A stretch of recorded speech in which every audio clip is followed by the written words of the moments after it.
I'm just going to very quickly talk through how to balance and analyze Cashbook. So what I'm going to do is I'm going to go into colostomy and when I get there, I'm going to go to first year, personal finance one, and I'm going to click the Analyze Cashbook and Balancing Accounts tab. And when I do that, it will bring me to this page here, which is all about the Analyze Cashbook and Balancing Accounts. And what I'd like you to do is to go into the first tab, which is the class notes. And what we're going to do is we're going to look at these questions here. So I'm just going to go past the first page, and we have a question here. The first question, and it's for the week ending the 8th of the 4th, the 8th of April. And what we're going to do is we're going to look at how to balance this account. Right, so we've got a debit side, and debits is money coming in, and we've got a credit side, and credit is money going out. So what you got to do for this week is you've got to find out what your total debits are and find out what your total credits are, and then what we do is we balance this account. The number we have left over, we're going to bring forward to next week. So if you get your calculator out, what you need to do is firstly add up the numbers on the debit side. So we've got a balance BD, so balance brought down. So this was the difference between our debits and credits for last week, which is 225, and we add up our wages of 370. And when you do that on your calculator, you find you get 595.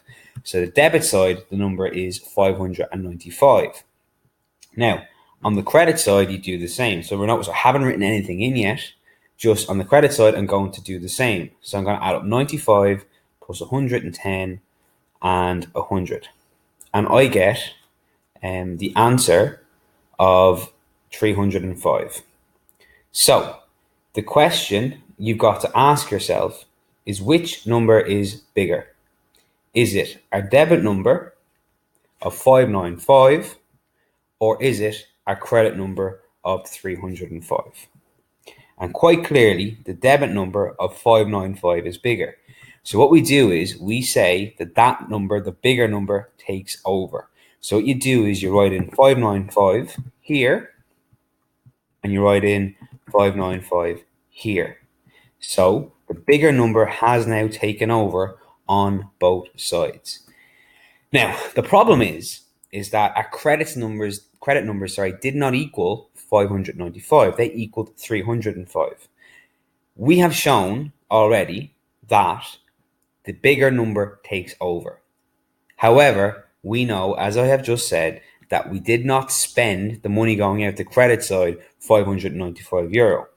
So the question you need to ask yourself is, what is the difference between 595 and 305? And that number is going to be what we would say our balance CD, our balance carried down. In other words, that's the number, that's the difference between the money coming in and the money going out. So what you need to do on your calculator is say 595 minus 305. And when you do that, when you say 595 minus 305, you will find that you get an answer of 290. And that 290, what we do is we call that our balance carried down, our balance CD. I'm going to use the last date of that week, which is the 7th of April, the same date as our close date, but it's the last date of week, the 1st, 2nd, 3rd, 4th, 5th, 6th, 7th. So the last date of that week is the 7th of April. Our balance CD is 290. That means that now when we add 95 and 110 and 100 and 290, we get 595. We already shown on our debit side that when we added 225 and 370, we got 595. So that 290 is a difference between the money that came in and the money that came out. And that 290 we are now going to take forward to next week, which is the 8th of April. We're going to call for that week our balance BD, and that 290 now goes here. And if we were continuing this question, the 290 will be the April 8th balance BD, and we go forward with the expenses for that week. So that's very simply how to balance an account. Now there's other ones here for you to practice. Try to do that in your own time, and hopefully, guys, you will be able to balance them without any issues.